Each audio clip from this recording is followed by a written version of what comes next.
আসসালামু আলাইকুম রহমতুল্লাহি ওয়া বারাকাতুহু। কথায় আছে একবার না পারিলে দেখো শতবার।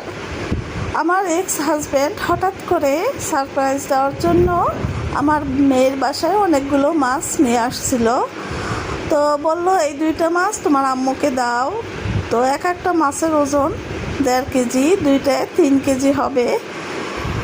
তো আমি কখনো মাছ কাটিনি, আসলে আমার মাছ কাটার অভ্যাস নাই, সবসময় বুয়ারাই কেটে দিয়েছে। তো মাছ দুইটা দেখে আমি অনেক ভয় পেয়ে গেছিলাম কিভাবে কাটবো। ওর সাথে যখন সংসার করছি ও সবসময় মাছ কেটে আনছে, কিন্তু আজকে সময় স্বল্পতার কারণে আস্ত মাছ নিয়ে আসছে। তো কেয়ার করা, মনে সাহস রেখে ও মনোবল আসলে মানুষের শক্তি যোগায়।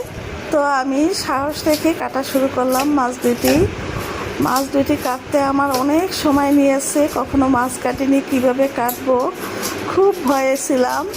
তো আল্লাহর রহমতে প্রথমে বিসমিল্লাহ বলে শুরু করলাম। আঁশটাগুলো ছাড়িয়ে নিলাম আঁশটা কাটার দিয়ে। তো আস্তে আস্তে মাছ কাটতেছি, আর তখন সেই মনে পড়ে গেল আমার বিয়ের পরে যখন আমার শ্বশুরবাড়ি আমার শাশুড়ি অনেকগুলি কই মাছ কাটতে দিয়েছিল। তো কই মাছগুলো তাজা লাফাইতেছিল। আমি মাথায় ঘোমটা দিয়ে সেই উঠোনে পুকুর পাড়ে বসে ছাই দিয়েছিল। আমি মাছ ধরতেই সাহস পাচ্ছিলাম না। সেই কথাগুলো মাছ কাটতে গিয়ে আজকে খুব মনে পড়লো। আজকে শাশুড়ি বেঁচে নেই। তো আমি ঘোমটা দিয়ে মাছ কাটতেছি আর চোখের পানি ফালাইতেছিলাম। হঠাৎ করে ওর বাবা এসে বলল, আরে মা কী করতেছেন আপনি? ওকে মাছ কাটতে দিছেন, ও কখনো এই মাছ কাটছে? তো তারপরও আমি বলি নাই যে আমি মাছ কাটতে পারবো না। পরে আমার শাশুড়ি তাকে ধমক দিয়ে বলল যে, তুই চুপ থাক, আমি বৌমাকে শিখিয়ে দিচ্ছি। পরে সে ছাই এবং মাছ হাতে নিয়ে আমাকে দেখাই দিল কিভাবে কই মাছ কাটতে হয়। তো ওই একদিন কই মাছ কাটেছিলাম শ্বশুরবাড়িতে।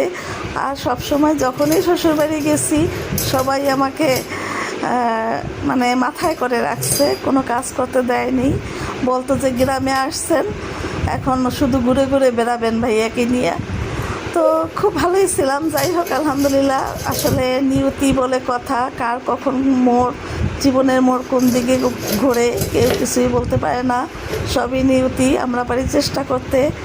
যাই হোক, আলহামদুলিল্লাহ, আমাকে যে আল্লাহ তাআলা সহযোগিতা করছেন মাছ দুইটা কাটতে, এটা আল্লাহর বিশেষ এবং